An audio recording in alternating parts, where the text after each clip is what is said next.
Alors aujourd'hui j'avais de la dinde hachée au frigo et je me suis dit on va en faire des boulettes histoire de changer, ça va plaire aux enfants. Alors pour commencer je vais faire de la chapelure en utilisant donc des chips de patates, enfin de pommes de terre, des chips de pommes de terre pardon. Donc ce que vous faites, vous les écrasez en fait, le but c'est d'avoir une chapelure.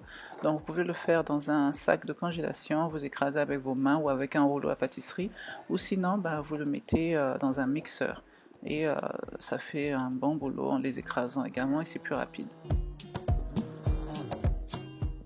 Et voilà, vous voyez, c'est bien écrasé, bien granulé et ça va donner une texture bien croustillante. Donc on aura besoin de chapelure qu'on vient d'écraser, de la dinde hachée, un œuf, 2 cuillères à soupe de farine et toutes les épices ici. Donc vous avez du paprika, de l'ail, de la muscade, du sel, du poivre, du curcuma, du gingembre, l'oignon et du curry. Bien sûr, vous utilisez les ingrédients ou les épices de votre choix. Mais surtout pour le sel, évitez d'en mettre trop, vu que les chips déjà sont salés. Donc faites attention au sel.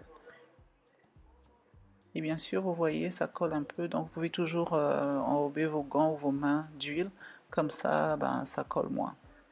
Donc là, ce que je fais, c'est que je mets mes boulettes dans de la farine d'abord, ensuite dans un œuf battu et ensuite dans la chapelure. Vous pouvez toujours redoubler, faire encore le même processus avec la même boule pour encore plus de croustillant.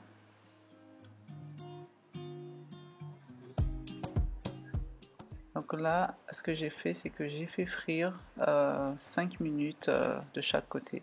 Mais vous tournez de temps en temps et bien sûr, vous surveillez vos boulettes. Vous voyez comment c'est beau et ça est très très délicieux, je vous le garantis, et les enfants vont adorer.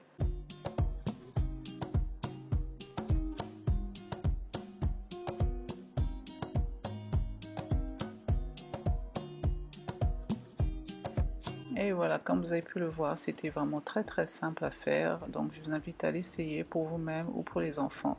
Vous pouvez également même l'utiliser, là comme c'est la rentrée des classes, vous pouvez l'utiliser pour leur menu à l'école. Nous, ici à la maison, nous l'avons mangé avec des frites. Dans la sauce que j'ai mis, c'est de la mayonnaise, un peu de ketchup, du paprika et c'est tout. Bien sûr, vous créez votre sauce. Soyez créatifs. En tout cas, je vous dis bon appétit et une fois de plus, merci d'être passé sur Karen's Cuisine.